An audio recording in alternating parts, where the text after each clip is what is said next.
Hey, good afternoon to you. It is now 5:07 News Talk 105.9 WMAL, where we are making sense of the news.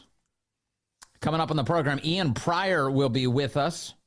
We're going to talk to him about the Department of Education today announcing that it is opening investigations into 5 Northern Virginia school districts.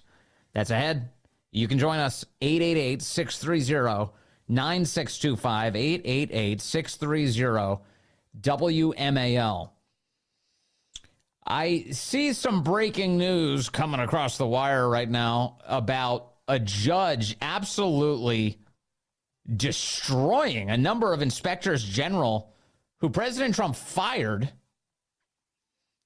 And now these IGs, 8 of them, they all gathered together to sue the Trump administration to get their jobs back.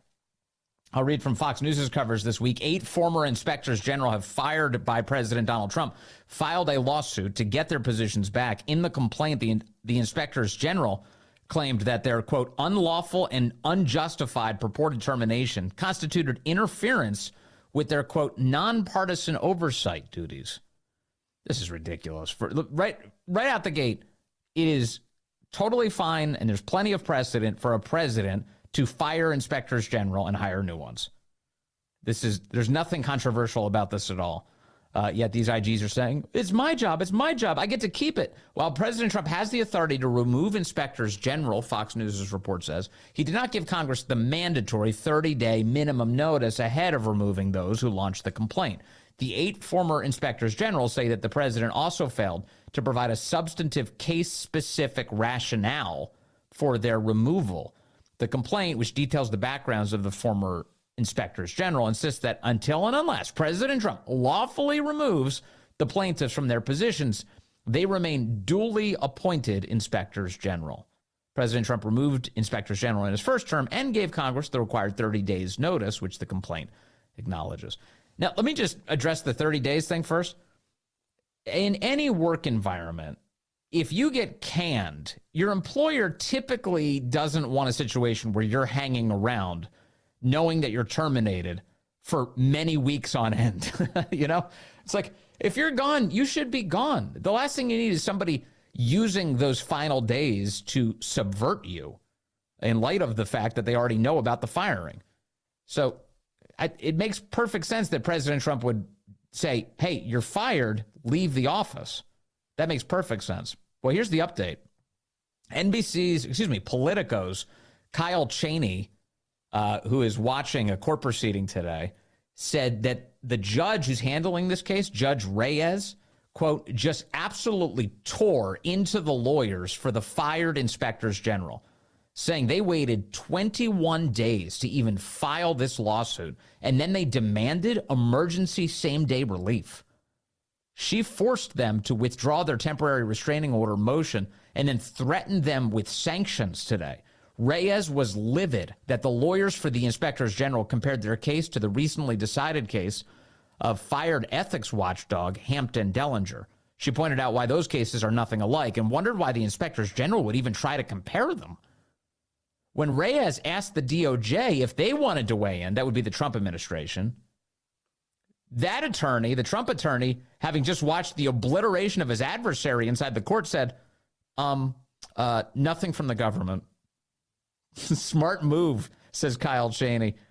So here's the update. The IGs have withdrawn their temporary restraining order motion now and instead agreed to an expedited briefing schedule. The judge, Reyes, noted that this all could have been done with a 5-minute phone call to the DOJ rather than forcing everybody to race to court for a temporary restraining order hearing. So that's what's going on. At least there's some judge with some sense about her smacking these idiots around, who are butthurt that President Trump said, you're gone, you're fired, get out. Get out. Also today, a Twitter account, an X account you may want to keep an eye on, the United States Army account is having a great deal of fun today. First and foremost, Pete Hegseth once again posted, Secretary Hegseth posted photos of himself overseas hanging out with troops. And is he overseas? Anyway, at any rate, he's hanging out with troops. They're doing PT together and running around, push-ups. Looks like they're in the snow, doing push-ups in the snow, bare hands. Pretty cool. Troops all motivated, running with the Secretary of Defense. So that's good. It's good we have a SecDef who can actually go for a run. Also, the U.S. Army posting today, quote, "Attention, Bragg is back. Fort Liberty is renamed Fort Bragg, effective immediately." The U.S. Army team is moving out on the renaming process. Of course, you remember there was Secretary Hegseth earlier this week who reinstated the name Fort Bragg, not for Confederate General Braxton Bragg, but instead for Army PFC Roland Bragg, who received a Silver Star for his service in World War II. During the Battle of the Bulge, he saved a fellow soldier's life by commandeering an enemy German ambulance so that he could transport a wounded service member 20 miles to an Allied hospital in Belgium. The ambulance was under enemy fire the entire time. This guy sounds amazing, and it sounds great that Fort Bragg is back, especially for all the men and women who've made history there at Fort Bragg, who are going to be able to finally use that name and once again have it be real. It's Fort Bragg. That's where they served. And here's another one for you from the U.S. Army account today. U.S. Army soldiers, this is what they write. U.S. Army soldiers who were separated due to COVID vaccine refusal, you are welcome to return. You can still be all you can be with back pay. With back pay.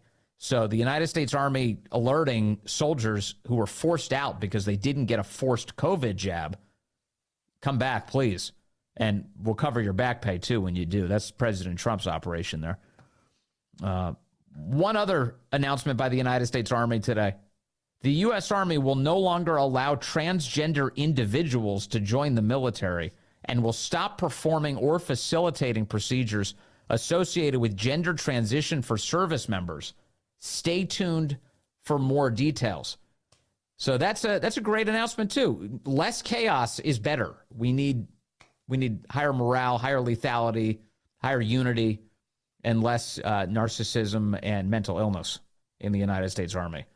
So a big announcement today, one of many big announcements today from the U.S. Army X account. Pretty great. Pretty great. Love seeing that. On the forced jab front, I've got a story. Did you realize, Corey, did you know about this? JD Vance has a 12-year-old relative who is trying to get a heart transplant from an Ohio hospital, and the hospital is refusing because the child doesn't have a COVID jab? This is a crazy story. This is 2025. Why are we forcing 12-year-olds to get COVID jabs? Why are we forcing anybody to get COVID jabs? The UK Independent happened to be the website I was on today when I ran across this. A relative of Vice President JD Vance says an Ohio hospital has refused to put her 12-year-old daughter on its heart transplant waiting list over her vaccine status. Janine Deal, a mom of 12 from Indiana, who is related to Vance's half-siblings through marriage, adopted Adeline from China as a 4-year-old, knowing the little girl had 2 heart conditions, Ebstein's anomaly and Wolff-Parkinson-White syndrome, that meant she would one day require a transplant. What a blessing these people are to this little girl. So this mother, a mom of 12 from Indiana, she has 12 kids? Holy cow, a mother of 12. I kind of glossed over it because I saw the 12-year-old daughter element. She's a mother of 12 as well. She adopts a little girl from China, 4 years old. The girl has 2 heart conditions, and they know as they adopt her, she is going to need a heart transplant. That's the generosity of this family. And so the girl has been receiving treatment from the Cincinnati Children's Hospital. They say it's a leader in pediatric organ transplantation for almost a decade. On January 17th, just a little under a month ago, Deal said that Adeline's doctor confirmed to the family that she was in heart failure. My heart's getting sick. My heart's getting sick, Adeline told Local 12. I get tired. My legs get too tired to stand, she said. That's awful. And so now what we're finding out is that the hospital is refusing to put her on the registry for a heart transplant because she doesn't have a COVID jab. Because she doesn't have a COVID jab. This is crazy. The hospital requires transplant patients to be vaccinated and declined to even make an exemption, even when they were told that this goes against the family's religious beliefs as non-denominational Christians, according to the parents. Janine Deal, the mother, saying, I thought, wow, so it's not about the kid. It's not about saving her life, she said. Of course not. She's 12. This is awful. The mom, who believes vaccines are unsafe, said, this is the New York Post I'm quoting from now, said she and her husband decided not to vaccinate Adeline against COVID-19 or the flu after the Holy Spirit put it in our hearts, she said. The New York Post finger wags a bit here. They say vaccinations against preventable diseases are recommended for transplant recipients because those patients are much more vulnerable to infections. But so she's not entitled to a heart now? She can't be on the heart registry? A Cincinnati children's spokesperson declined to confirm that Adeline had been kept off the transplant list, but told the Cincinnati Enquirer that the hospital's clinical decisions are, quote, guided by science, research, and best practices. Screw you. Guided by science, research, and best practices? Does your science, research, and best practices tell you that not letting this girl have a heart is the best way to save her? Spokesperson Bo McMillan, I assume a spokesman, but you never know these days. Quote, we tailor care plans to each patient in collaboration with their family to ensure the safest, most effective treatment. Adeline's parents are now hoping to take her to a different transplant center that won't require her to be vaccinated. They have a GoFundMe going for the transplant. They've raised more than $50,000 as of Wednesday morning. I don't know how close JD Vance is to this branch of his family. This is the first we're hearing about this story. She's considered a distant relative of the vice president by marriage through his half-sibling. So a loose connection to the vice president, but still, it really is irrelevant whether or not this girl is related to JD Vance or anybody else. She's a 12-year-old girl who lives in Indiana being denied a heart by a heartless medical system that is trying to force her to get a COVID jab that her parents don't want her to get. How cruel. This is still going on. And today, in some related news, President Trump has signed an executive order banning these forced COVID jabs in schools. The executive order to defund schools and other education agencies that require COVID vaccines for students and staff. No more of that, says President Trump. It is your choice whether you get one of these things. It's 5:20 now. Yeah, JD Vance giving a good speech today over in Europe, beating up on the Europeans, telling them they're screwing everything up, really not doing well for the country. Apparently, President Trump reacted today to this. Here's President Trump's remarks from the Oval Office, asked about JD Vance's speech in Europe. If I could just follow up on Jackie's question about Munich.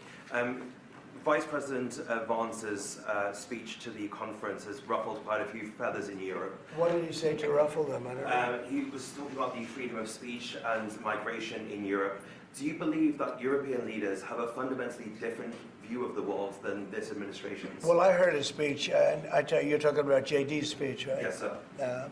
I heard his speech, and he talked about freedom of speech, and I think it's true in Europe. They're losing their wonderful right of freedom of speech. I see it. I mean, I thought he made a very good speech, actually, a very brilliant speech. Yeah. Europe has to be careful. And he talked about immigration. And Europe has a big immigration problem. Just take a look at what's happened with crime. Take a look at what's happening in various parts of Europe. I thought his speech was very well received, actually. I've heard very good remarks. Yeah, by people who share your agenda, for sure. But meanwhile, like some Europeans were going crazy. Here's the German defense minister, Boris Pistorius, through a translator. He did not like it. This is why I cannot just ignore what we heard before. I cannot not comment on the speech we heard by the US Vice President. We fight for your right to be against us. That is the motto, one of the mottos of the Bundeswehr, and it stands for our democracy. Our democracy. This democracy that was just called into question by the US Vice President, and not just the German democracy, but Europe as a whole. He spoke of the annulment of democracy, and if I understood him correctly, he compares the condition of Europe with the condition that prevails in some authoritarian regimes. Ladies and gentlemen, this is not acceptable. And then they all applaud. A lot more applause there for the German defense minister than for JD Vance today. And I take that as exactly, well, I'm disappointed in Europe, but I'm totally there with JD Vance. I'm glad there were only a couple people applauding him, because we know what they believe in, and it is not free and open expression. It is not respect for democratic values. It is not respect for sovereignty. It is not respect for borders. It is a betrayal of your people in those countries. And so should they be calling the shots for the rest of us? No, not at all. Should JD Vance be trying to allude to their better angels? Yes, he should. That was nice of him to give them some friendly advice. Get back on track. Listen to your people. The world depends on it. It's amazing. Good job, Vice President Vance. Coming up, Ian Pryor will be with us. As the Department of Education is not messing around, they are launching investigations now into 5 Northern Virginia school districts. Ian Pryor asked them to, and now he'll tell us what they're responding with. Good afternoon to you. It is 5:35 News Talk 105.9 WMAL, where we're making sense of the news. You can join us today at 888-630-9625, 888-630-WMAL. The American people have spoken very clearly. It's time for common sense to return. There's no such thing as being born in the wrong body. We should not be teaching children that. We should not be abusing these kids. And yet it continues in places like Alexandria City, Arlington County, Fairfax County, Loudoun County, and Prince William County schools. A little over a week ago, America First Legal filed a complaint with the United States Department of Education's Office for Civil Rights, saying that those school districts deserve an investigation for their behavior. Well, we have news today. That investigation is on. Joining us now, Ian Pryor, Senior Advisor at America First Legal, joins us again on the program. Ian, good to have you back with us, sir. Thanks for having me. All right, tell me about the big news here. What does this mean to you? Well, what it means is, first of all, that the Trump administration is delivering on what it campaigned on, which is we are going to clean up America's schools. And, you know, the fact that they are going to investigate these 5 school districts, and we're talking about Arlington, Alexandria, Fairfax, Loudoun, and Prince William, I mean, that is a big deal. They're going to look and see at these policies that say, you know, a boy can use a girl's room if he wakes up that morning and feels like a girl, and vice versa, are violations of Title IX as far as we're concerned. And now the Department of Education is going to investigate and make that determination through their investigation. And if it is found that they are violating Title IX with those policies, well, they can either lose their federal funds, and if they refuse to come into compliance with Title IX, well, then the Department of Justice can bring a civil rights action against these school districts. How are these school districts going to react? I mean, this takes it to the next level. If you have the education department announcing they're opening an official investigation and you've got a lot of money on the line, wouldn't that normally get your attention? Well, one would think, but we've seen constantly from these school districts, it does not matter whether it's, you know, a civil lawsuit, whether it's pressure from, you know, 80% of the community that does not agree with these policies. They seem willing to bend over backwards for the small minority of constituents that want to force this down everyone else's throats, regardless of whether it's illegal or not. So it's going to be very interesting to see what these school districts do. I mean, look, I saw an article in one of the Fairfax news sites where, you know, some of these left-wing activists are saying, well, you know, Fairfax County Public Schools should pull out of the Virginia High School League because they're not going to allow boys to play in girls' sports.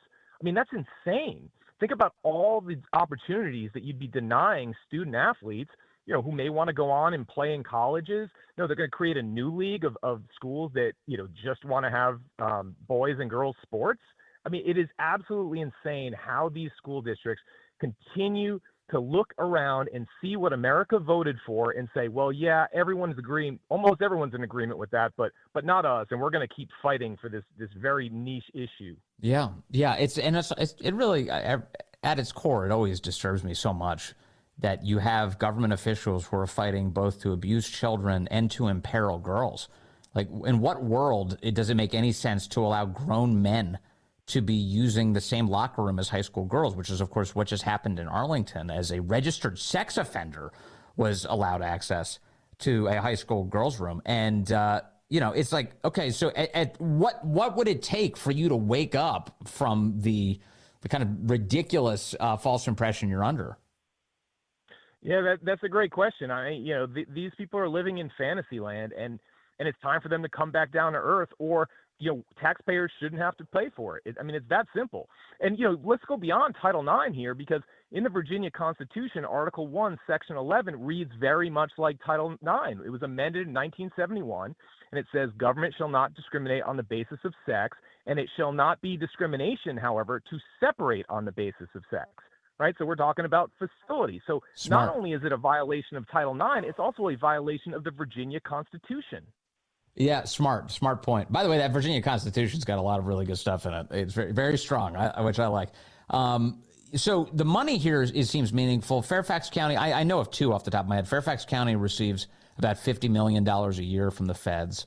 Arlington schools, they receive about $19 million from the feds. Sometimes the reaction is, well, it's only a small part of the budget. Okay, fine. Then you won't notice when it's missing, because the feds should absolutely yank that cash if you're going to keep using it to abuse the kids. Yeah, and I look at what the budget item is for teacher salaries, and I would bet it's probably pretty close to $50 million. So you're willing to give up the amount of money that you pay teachers so that boys can use girls' locker rooms and restrooms, and grown men can go into pools in Arlington that are run by Arlington Public Schools and expose themselves. Yeah. It's absolutely bananas what they're willing to do here. Go ahead. No. I finish that thought. No, it's we talk about, teacher salaries all the time. You hear, well, teachers should make more. Yeah, perhaps they should. Yeah. And one way to do that is not to give up federal funds for an issue like this. No, not at all. In fact, that money should be concentrated on academic excellence and, of course, paying teachers who help achieve that. So, how much of an investigation does the Department of Education even need to do here to establish that these school systems are violating Title IX? It seems like the evidence is everywhere. You could practically just go on the websites for the relevant school districts and be done with the investigation in an afternoon, right? Yeah, that is a great question. I wonder that myself. The policies are what the policies are. And if you look at the policies for these school districts, it's not, the policy, and I'm not saying we would approve of this either, but it's not somebody that has been living as a different sex for 10 years and whatnot. No, this is saying you can change your gender identity from day to day, and your gender identity is based on your gender expression, which is how you present yourself, how you talk, what you wear, how you wear your hair. That is stereotyping right there. And if you look at case law from the United States Supreme Court, regulations based on sex stereotyping are unconstitutional. And that is exactly what these rules do. So we can talk about Title IX. We can also talk about being federally unconstitutional. Yeah. Okay. So as it stands now, what you're talking about, this is an investigation by the Department of Education, but it's civil in nature. So its money is on the line. It's not about criminal consequences, although I personally would like to see some for the people who are doing this to the kids. Well, look, there's other issues that this doesn't necessarily touch. For example, these schools that decide, well, we're not going to tell parents if a child says they want to go by a different sex, and right. Let's say they're sending them to an outside counselor from one of these NGOs or whatnot. Well, look, now you have potentially a conspiracy to violate parental rights. And then you could start getting into some potential criminal areas, because the Department of Justice has the ability to criminally enforce conspiracies to violate constitutional rights. So, look, that's something that I think that needs to be looked at down the line, because that's what's happening across America in a lot of these school districts. Remarkable. Okay, and then for America First Legal, your organization, Ian Pryor, you're a senior advisor there. When the Department of Education launches an investigation like this, obviously your group wrote a letter asking for this very thing. Do you also then provide like packets of information and evidence to help them in their investigation? What role, if any, will America First Legal play here? Yeah, really none other than sending the letter where, we put forth what those policies and the guidances were. And then now it's up to the Department of Education to do their work. And we'll just have to wait and see what comes of it. Yeah. Well, and the reality is, of course, for the Department of Education, I think you mentioned this last time you were on the program, a lot of the people who work there, their kids go to these schools. It's not like they're unfamiliar with these school districts. These are the school districts for the Washington, D.C. area. And they're abusing even the children of federal government workers. And hopefully that can come to an end. Yeah. And look, I think Northern Virginia is important because of that reason, because a lot of the things that started here in Northern Virginia were exported through the federal government, through the Biden Department of Education to the rest of the country. So, what started here needs to end here. All right. Ian Pryor, senior advisor at America First Legal, a relentless warrior in this important fight. Sir, thank you as always. Thank you. It's great to talk to you. There he is. Okay, so that's kind of the update on that story. If we do get any more at all, we will share them with you, including we will pursue the Department of Education to give us some real answers as well. We're still waiting for an education secretary to be fully confirmed. But have you noticed that President Trump has not really waited for his nominees to make it all the way through before he gets the acting guys to start doing all this important work? It's been great. It's been really great. In fact, we have updates on what's going on at the Trump Justice Department. The Trump Justice Department ordered the prosecution of New York City Mayor Eric Adams to be dropped. Remember, Mayor Eric Adams was accused by the Biden Justice Department of corruption because he had taken upgrades. This is in their indictment. He had taken upgrades on Turkish Airlines flights in exchange for asking building inspectors to actually conduct the inspection on the Turkish embassy in New York City. That's what they were alleging. Okay, so let me get this straight. The mayor just said, "Hey, will you do the building inspection?"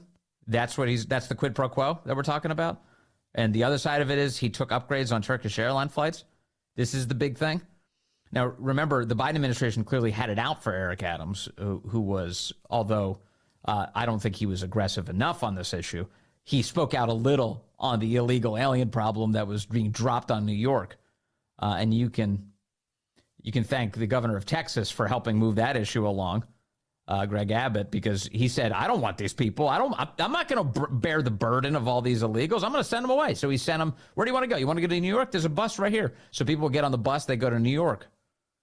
And Eric Adams got driven crazy by it. The people of New York got driven crazy by it. Mayor Adams had the temerity to speak out about it. And as a result, he was slapped with a criminal indictment. President Trump said during the campaign, he goes, I knew this would happen. The second he started talking out against illegals being dropped in New York City and the border problems, he goes, they're going to charge him. And sure enough, they did. They did charge him. And so now the United States Department of Justice is saying, okay, we're dropping this prosecution of Eric Adams. And it's not a question of on the merits or anything else. It's literally that this is a Justice Department that has been crushed by politicization. And we're gonna remove all of the vestiges of that political abuse from this system. So that brings us to this week. Danielle Sassoon was the acting U.S. attorney for the Southern District of New York. And yesterday, she theatrically quit her role. I'm not doing it. Oh, I can't be a part of this. So she quits. After the Justice Department said, you're dropping this corruption case against Mayor Adams. Get rid of it. She's like, she resigned in protest. I can't even be a part of this. She's out. So they've accepted her resignation, the Justice Department. And the letter that where they accept it from Deputy Attorney General Emil Bove is unreal. It is It's pretty amazing. Ms. Sassoon, in response to your refusal to comply with my instruction to dismiss the prosecution of Mayor Eric Adams, I write to notify you of the following. First, your resignation is accepted. This decision is based on your choice to continue pursuing a politically motivated prosecution, despite an express instruction to dismiss the case. You lost sight of the oath that you took when you started at the Department of Justice by suggesting that you retain discretion to interpret the Constitution in a manner inconsistent with the policies of a democratically elected president and a Senate-confirmed attorney general. In other words, you work for the executive branch. You don't get to just make this up. Second, you indicated that the prosecution team is aware of your communications with the Justice Department, is supportive of your approach, and is unwilling to comply with the order to dismiss the case.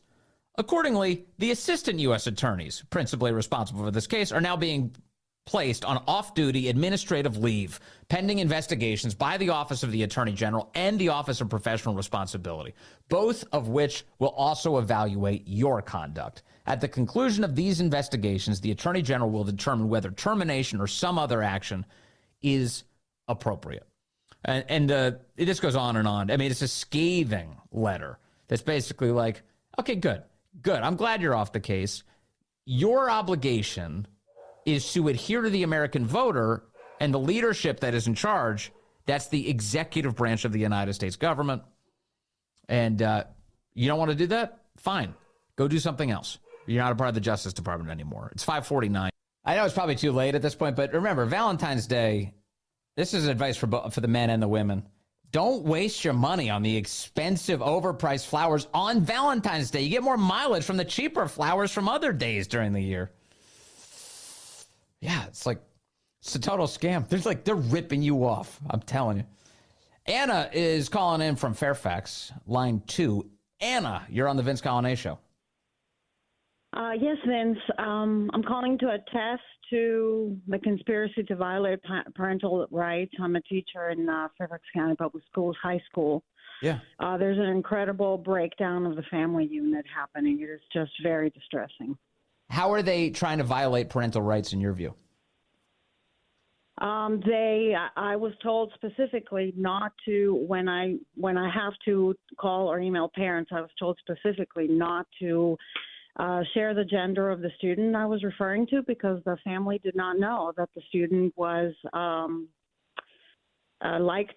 be called a male instead of a female. In your classroom, when a student refuses to tell you something because they know that they were wrong and they would get in trouble for it, you see that as dishonest, right? Mm-hmm. Yeah. Yeah. So it's a lie. In other words, like you are being forced to lie to parents as a condition to keep your job. Yes. And I told that to the people who told me how to do that. I said, I am not comfortable doing that, because you are putting me in the middle of this situation. I should not be in that situation. You're imposing, in addition to all the other horrible things they're doing, they're imposing moral dilemmas on the people who are just trying to educate the students like you, Anna. Anna, thank you for that call. As unfortunate as that news is, it's exactly what we're trying to unwind. And man, I hope that the United States Department of Education can come to your rescue. Thank you, Anna, for soldiering on through all of that. Next on this fine radio station, the great one, Mark Levin. Stay tuned for that. I hope you have a fantastic weekend and you don't waste too much money on flowers.